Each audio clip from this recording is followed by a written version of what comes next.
Another edition of Locked On Rockets Film Room, where we're going to be focusing on Josh Christopher's growth and trust from the coaching staff this season. Kevin Porter Jr. and Jalen Green are back to being staggered. What are we seeing out of them on the court? Why are they back to not being staggered? And what did we learn while they weren't staggered? And then lastly, we break down two of the most commonly run plays for your Houston Rockets, coming up right here at Locked On Rockets.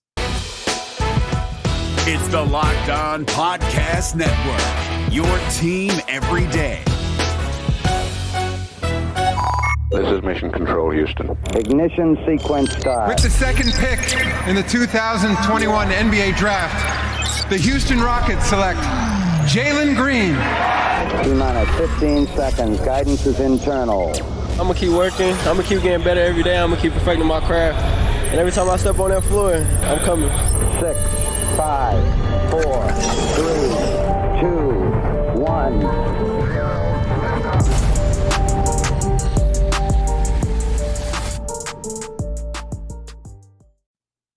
What's up, and welcome to another episode of Locked On Rockets, your daily podcast home for everything Houston Rockets basketball. As always, I'm your host, Jackson Gatlin, native Houstonian, and also host of Locked On NBA Mondays. Be sure to follow along on Twitter at JT Gatlin, the show, of course, at Locked On Rockets. As always, we sincerely thank you for making Locked On Rockets your first listen each and every day. Now, today's episode is brought to you by Prize Picks. Check out prizepicks.com and use promo code NBA or go to your app store and download the app today. Prize Picks is daily fantasy made easy. Joining us now is the Athletics' Alykhan Bijani for another edition of Locked On Rockets Film Room. Alykhan, my guy, how are you doing?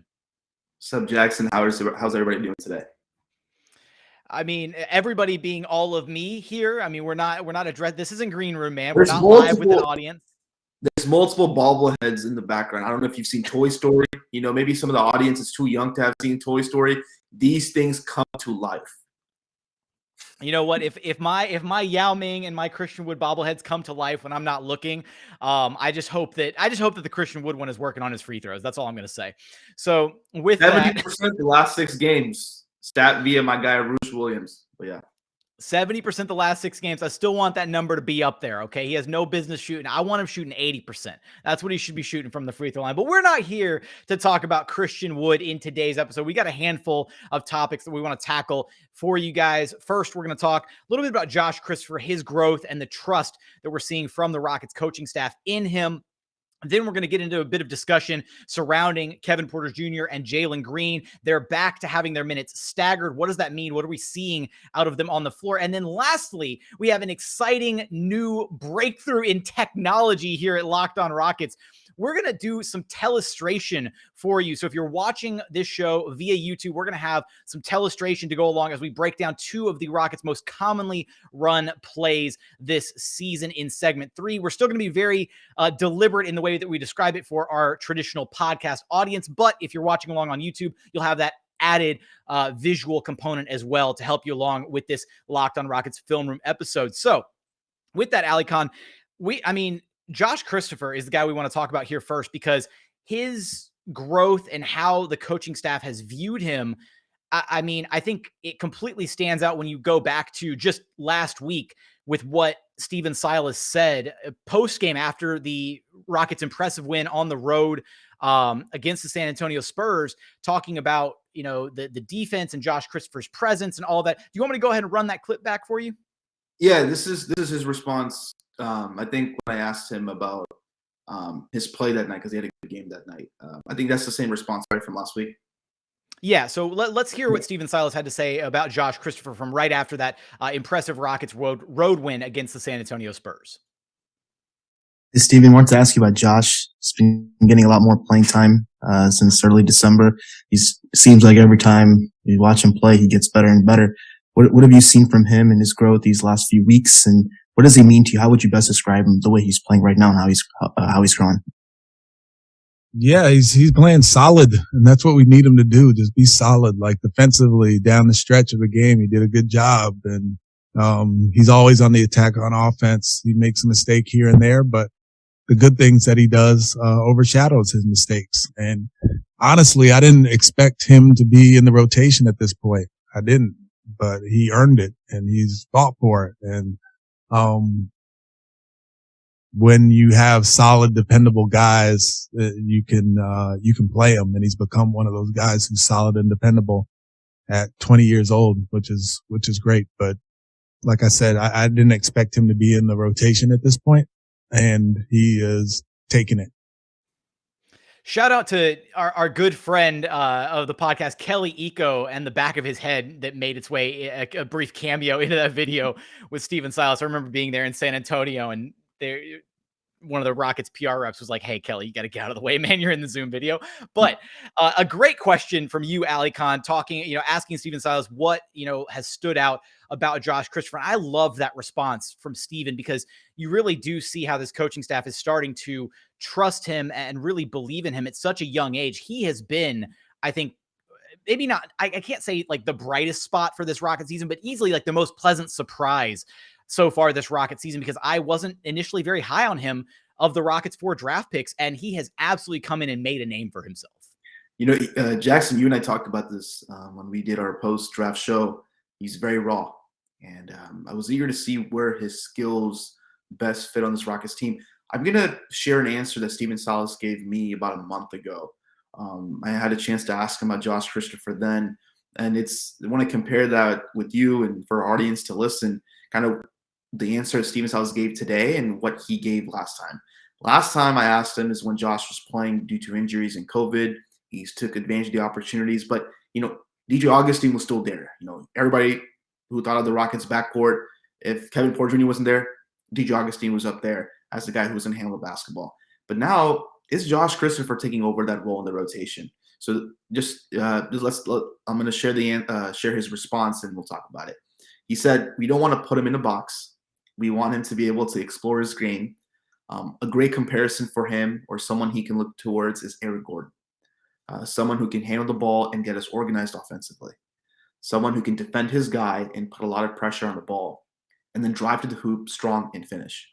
That's what we've worked on with him, being similar and different at the same time. He can drive the ball hard. He's not the shooter that Eric is yet, but he's working on that. Being a defender, that will come with time and reps and experience. We won't put any limits on him. And when we see things creep up, we will foster those and lean into it." That last line is very interesting to me. It says a few things to me. Number one, the Rockets are going to continue and will continue to invest in Kevin Porter Jr. and give him every single opportunity they can to see if he can be their point guard in the future. That's not to say Josh Christopher won't be a guard or a point guard we don't know yet, but they're letting him grow into whatever he's best at and finding the skills he's best at that translate at NBA level. And so far, those things that stand out to me, based off kind of what Steven has said, the comparison to Eric Gordon, kind of just different things, are his ability to play in space, in transition. So when Josh Christopher was first drafted, we all saw the marvelous stats he had in college of him in transition. It hasn't translated that well into the NBA level in terms of his points per possession in transition or synergy stats. But from the eye test, you see that it's there. He's always pushing. He's attacking the rails, something that Jalen Green also does too. When you attack the rails, and what you're doing is you're expanding the defense. You're forcing the first or second guy back who's in the middle of the paint to defend the drive. It creates a lot of mismatches for the defense, and Josh Christopher is leaning into that. Once he has a mismatch, he's looking, where's my big? Does he have a mismatch? Let me pass him the ball. Those simple reads. He'll be the first one to tell you he's a far ways off from where he wants to be. He wants to be able to grow into a passer who can not only make that simple bounce pass to a roll man, but make that pass cross court to the opposite corner. He's mentioned that to us post game a few times as well. So there are things that Josh Christopher's doing, but it's just he's doing the simple things at a very good level for a rookie. He's making mistakes, but you see him learning. And I think my favorite part about Josh Christopher is he's learning how to use his size and his wingspan defensively. He takes so many gambles, but ultimately I think that's okay. Why? Because he's still learning technique. The Rockets are taking their time as defensive coaches to teach them how to close out, how to be able to front a offensive player in the post, how to be able to help on the nail, doing those small fundamental things they're learning. But what I love about Josh Christopher is he has these innate, just great raw tools with his wingspan, with his ability to kind of get around screens, navigate, switch. He's strong. He's actually very strong in his upper body. those things will allow you to kind of allow him to mold himself into whatever is the best version of himself defensively. So I'm really excited about him. I think he has a bright future ahead of him. And I think that's just amplified by kind of what Steven Salas shared in that video, saying, he didn't think he was going to be in the rotation, but he's proven himself to be a very important part of the team. His Josh Christopher's work ethic too is, I think, just a skill of his that sometimes players don't have that level of work ethic, right? You're constantly seeing Josh Christopher getting in extra shots, extra reps after games, before practices, all this stuff. And he is a tireless worker, putting in the time, the effort to get to that point, to grow. We heard about how he reached out to Steven Silas after the Minnesota Timberwolves game, and they went over some one-on-one film, and Steven Silas was able to highlight and point out areas that he could be better and grow. And then we saw him take advantage of that the very, very next game out. So it's great to see Josh Christopher. He's receptive to learning. He's receptive to what the coaching staff is teaching him. And I think this is a really great example of this that you highlighted, because I remember you texted me this the night that it happened. This was back in December when they were playing against the Lakers. And you wanted to highlight this so that we could, make sure we brought it up the next time we had you on for a Film Room podcast. And I tucked it away in the notes so that we wouldn't forget about it. But with about 3 minutes left to go in the third quarter against the Lakers, Jeff Hornacek pulled across Josh Christopher and basically reminded him that they had a couple fouls to give left in that quarter.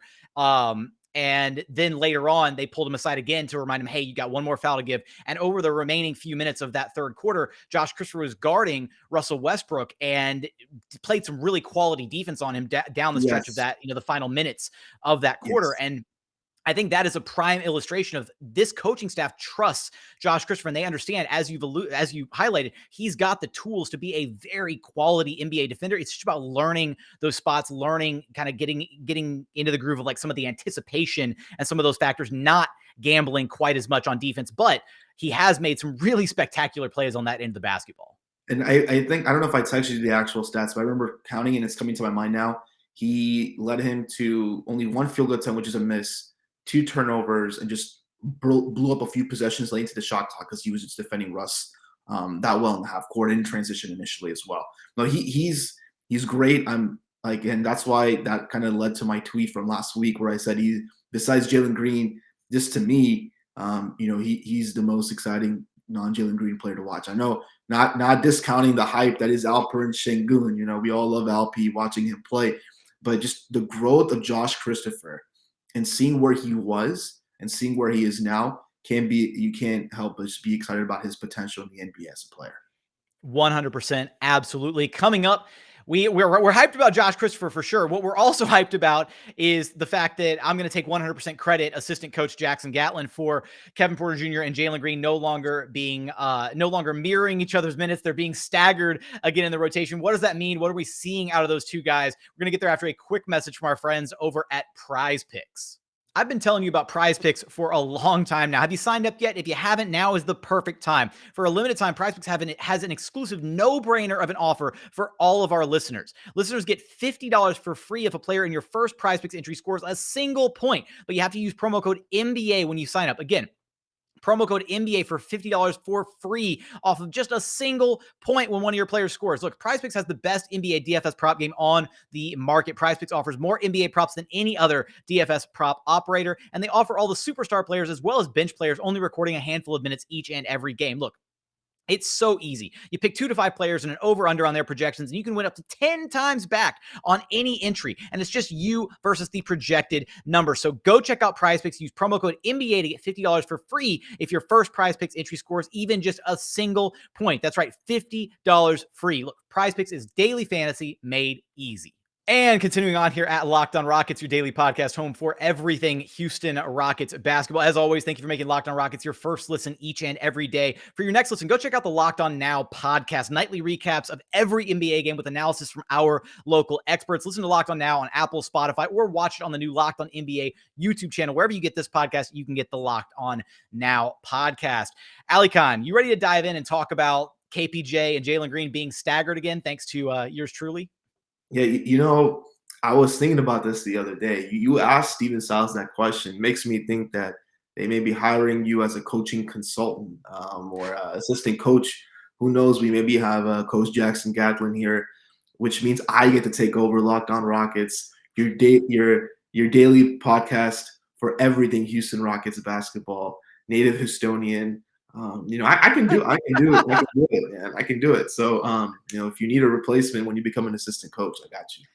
Hey man, they have an opening, right? Gerald Green, he's a Viper now, so they've got a spot over there in player development. If they called me up right now, I'll hang up the microphone and pass LOR over to you, man. We'll do that. No, all right. In seriousness, Jackson, I think it was a great question you asked me. It's something that was going on, right? It seemed to be that they were playing together for long stretches of the game. Very, very seldomly would one play without the other. And then the day you asked him that question, he went back to staggering them. I think if you wouldn't mind, could you share again with the audience? I think it's such an important point. I think it's important to hear multiple times. What did Stephen Silas tell you of why he is choosing to stagger them?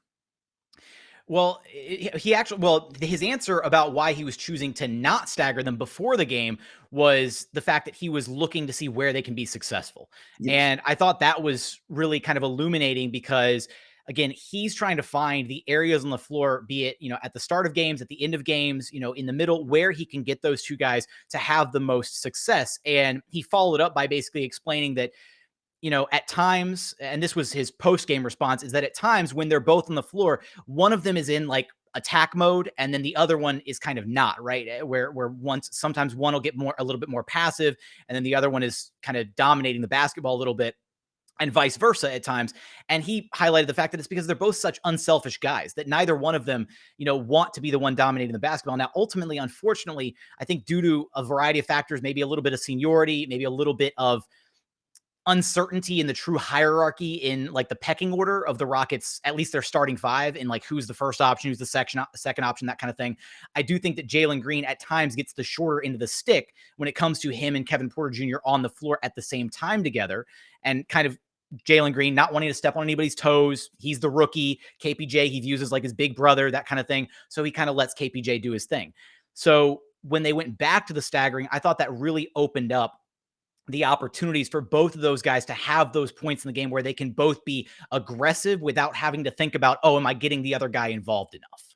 Yeah, I echo everything you're saying, especially that first part where you talk about what Steven said. They're gathering lineup data. Please don't discount that. That is a very important thing, especially in a season like this. You're trying to figure out who plays well together, who plays well in different lineups, what is going on. If you're going to have this, especially these four rookies as your core, or Kevin Porter Jr. and kind of semi-included in that as well, and in terms of young core and the young nucleus, you have to figure out who plays well with one another. I know Rockets fans are impatient. It's a rebuild. But it's okay to feel the way you do. I'm not teaching you how to fan. It's please don't take that the wrong way. But what I'm saying is you can't just look at a 3-game sample, a 5-game sample, even a 10, 15-game sample and say Kevin Porter Jr. is not a point guard. You gotta give him the whole season. He just converted to being a point guard during the G League season in the bubble last year, which has not been a year yet since that happened, by the way. He came back, played, and now he's playing his first full season as a point guard. There's going to be growing pains, he has flashes, which to me merit him an opportunity to keep going. And also, I'm just going to say it. Who besides Kevin Porter Jr., you can make the argument for Jalen Green. I get it. Touches. Let's not talk about touches today. I promise Jackson and I will do a lockdown film room session on Jalen Green's touches next time. But let's just focus on point guard in terms of true point guard position on the Rockets roster. Jackson, who are the true point guards on the Rockets roster right now? Well, one of them has been MIA all season. So John Wall, DJ Augustine, and then that's it. I mean, those are the only Kevin Porter Jr. who they're trying to make into a point guard, right? And I didn't include KPJ in there because he is still in the, he's like a chrysalis right now, and he's still trying to blossom and become the beautiful point guard butterfly that Rockets fans believe and hope he can be. Yes. And so the point I'm trying to make is, they don't have anything to lose. They only have things to gain by giving him the keys, allowing him to grow in this position. Let him have the season. Yes, you can give the ball more to Jalen Green. Let him run the offense, which he's doing sometimes when he's getting the ball in transition He's getting 6 to 8 rebounds a game, pushing the pace, getting the offense going, being the first one to get into the initial action. If it's not there, then passing it out. He's doing those things.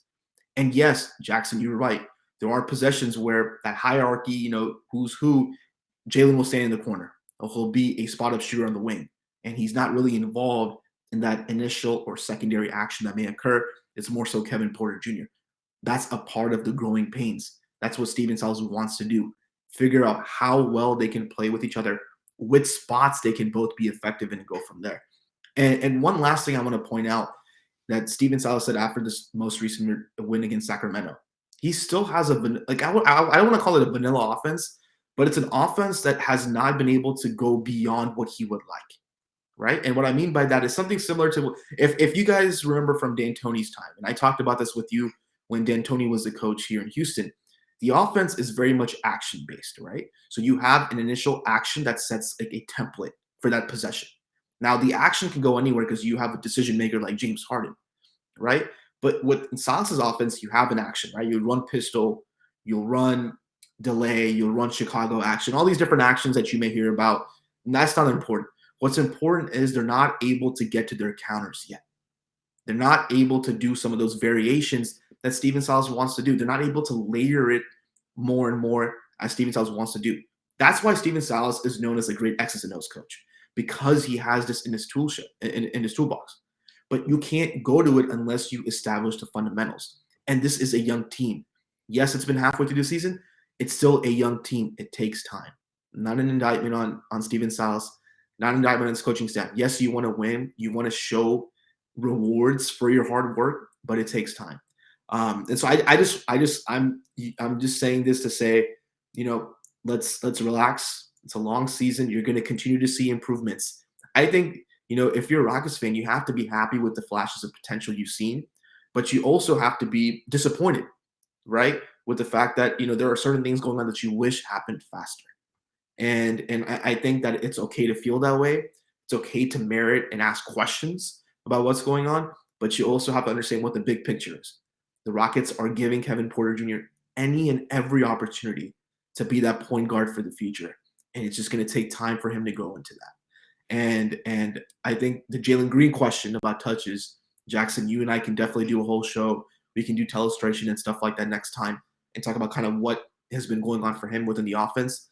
And there's a stat, I put it out there a few weeks ago, and I've been seeing it hit the rounds. Jalen Green averages he's amongst the on the low end in terms of touches, but he's averaging a very high points per touch, not just within the team, but within the NBA in terms of rookies as well. And so that does merit conversation, and we'll hopefully do that for Rockets fans next episode.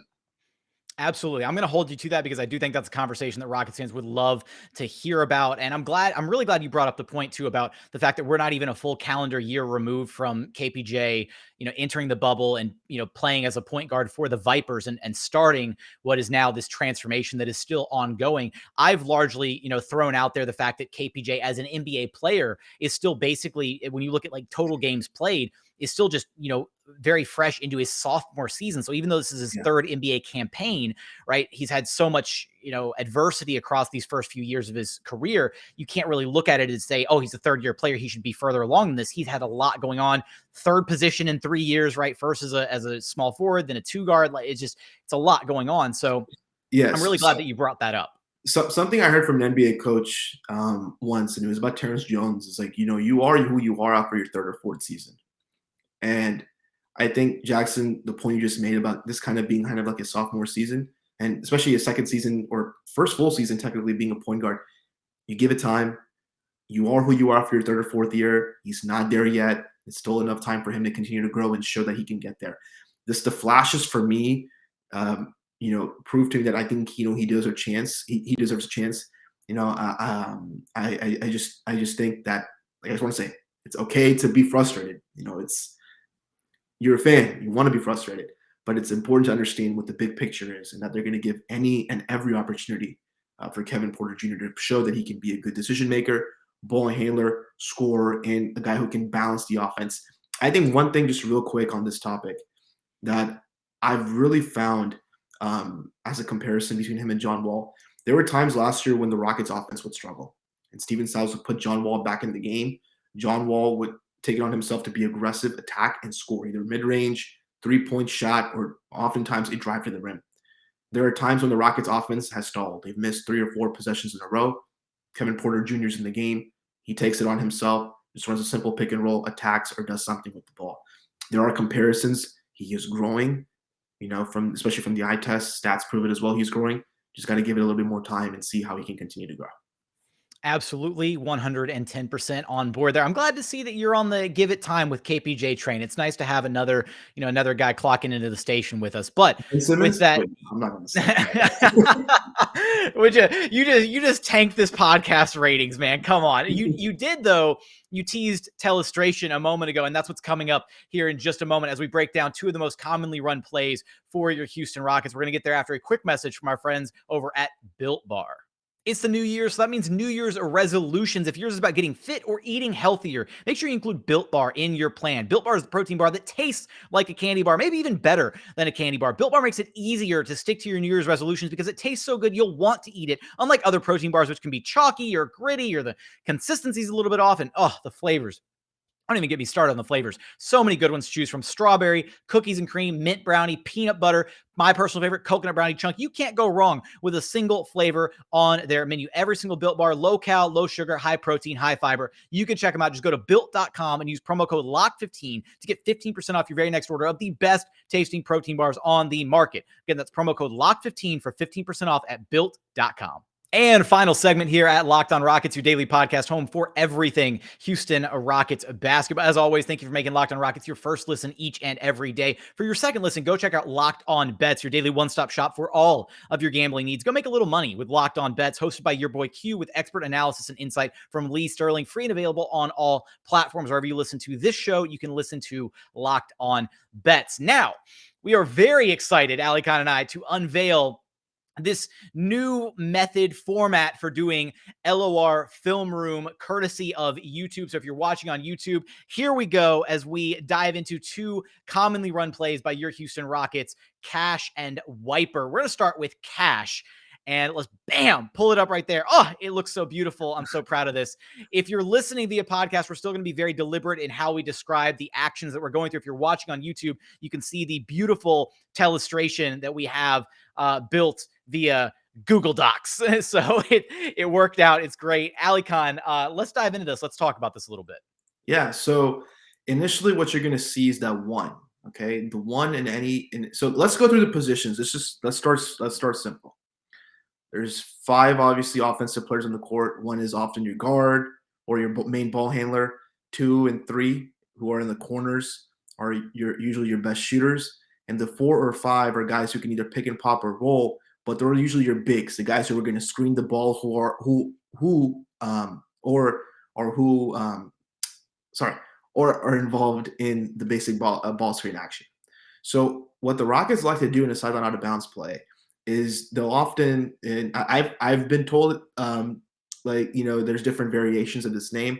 I like to call it cash just based off the signage that I see the Rockets kind of do when they're signaling. It looks like they're kind of putting up the money sign. Just exactly how Jackson is showing it on YouTube. So that's why I call it this way. Now, obviously, it could have a different name, but essentially what happens is the 1, and it's the guard, will come off of screen from 2 bigs. He'll come, and this is without the ball. He'll come off and he'll make a big cut. So he'll go parallel to the baseline, and then he'll cut towards the basket. That's like an Iverson cut. That's a term that's used around the league called Iverson cut.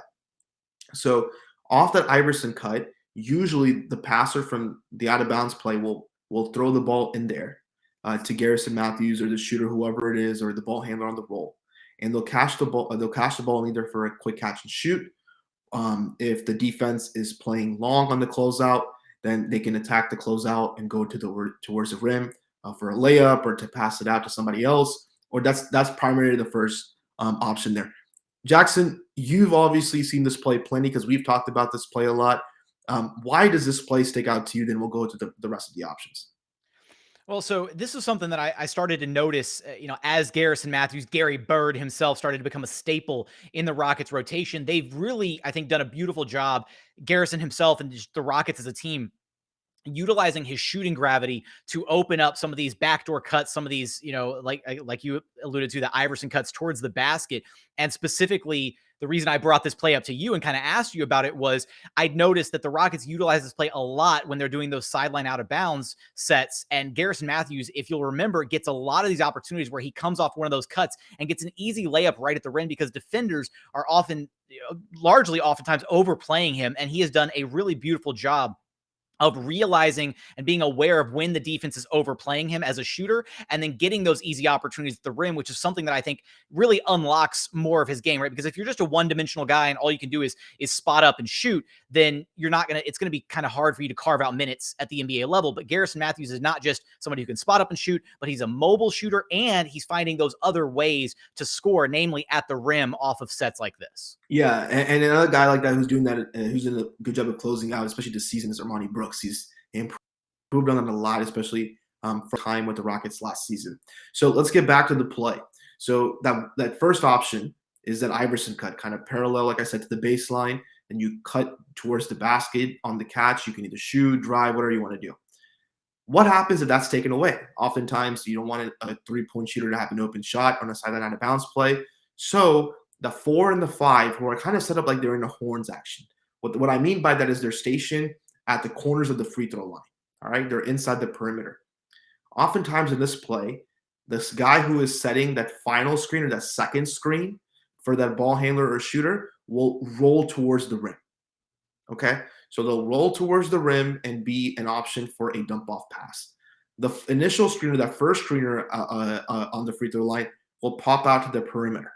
And that can be somebody who can catch the ball for a pick and pop shot. If that's not there, they can get into another type of a dribble handoff action, something that Sengun often does when they run this play. Sengun will be the one popping out, so he can be the secondary fail-safe option for the Rockets offense in case there's a need for anything like that.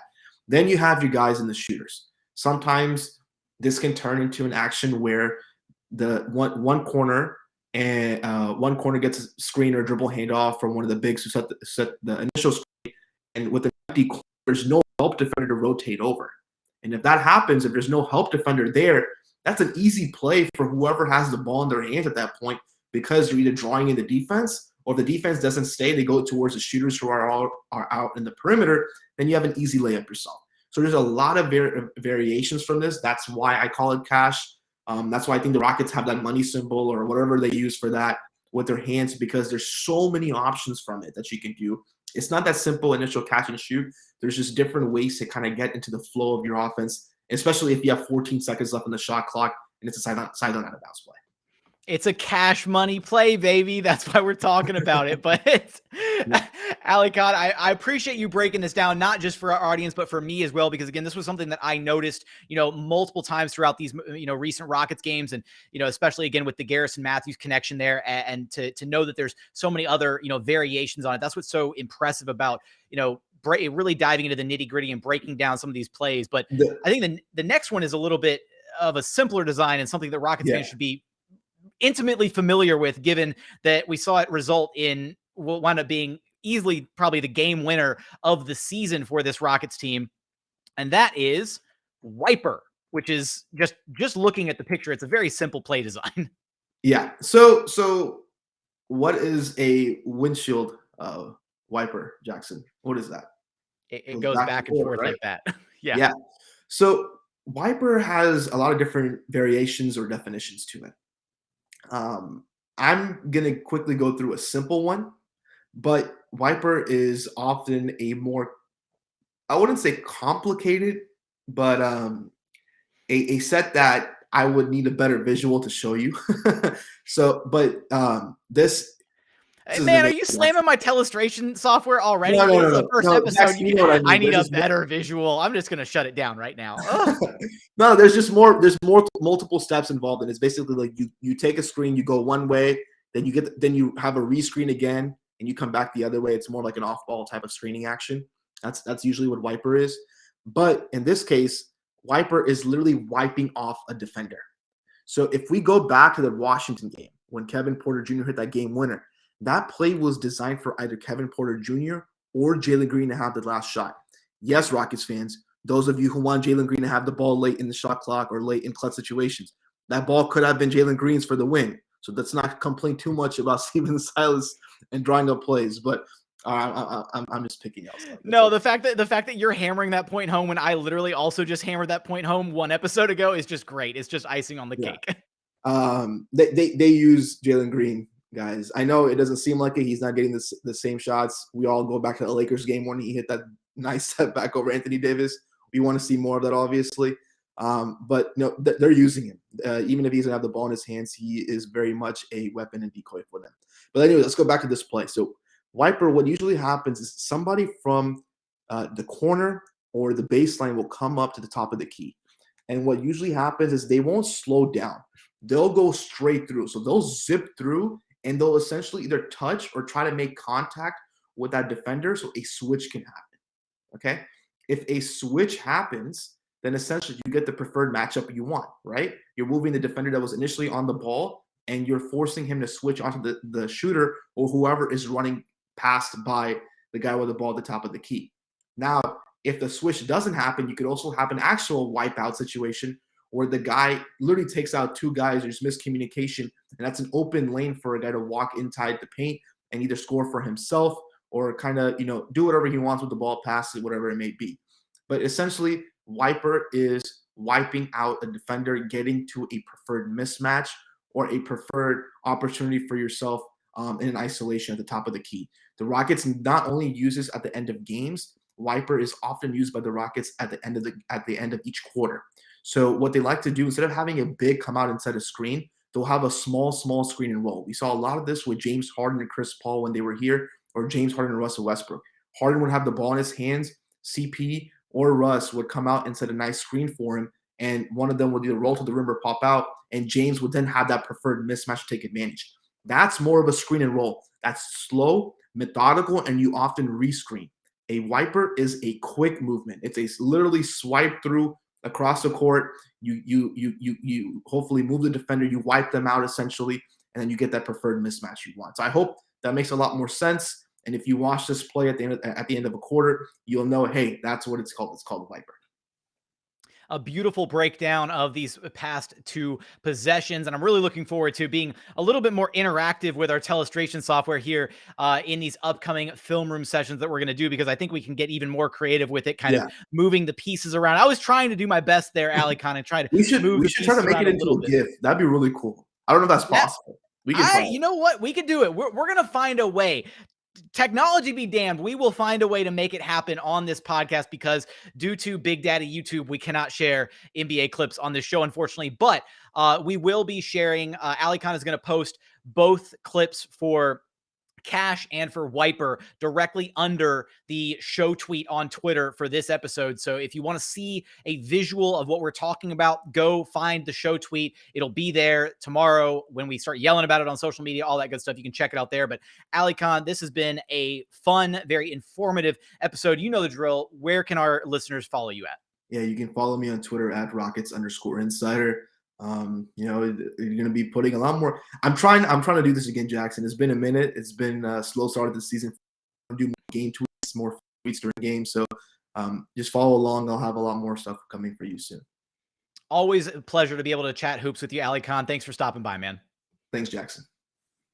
That's going to do it for today's episode. As always, thank you so much for tuning in. What did you learn as we broke down those two Rockets plays? Was that new information to you, or were you already an X's and O's expert? Let us know in the comments on YouTube. As always, if you haven't done so, please consider subscribing wherever you listen to your podcast, Apple, Spotify, Google, the brand new Odyssey app, free and available on all platforms. Also, check out the new YouTube channel. Search Locked On Rockets on YouTube. Like, comment, subscribe, all that good stuff. Thank you so much for watching. Thank you so much for listening, and we look forward to having you back right here at Locked On Rockets, your daily podcast home for everything Houston Rockets basketball.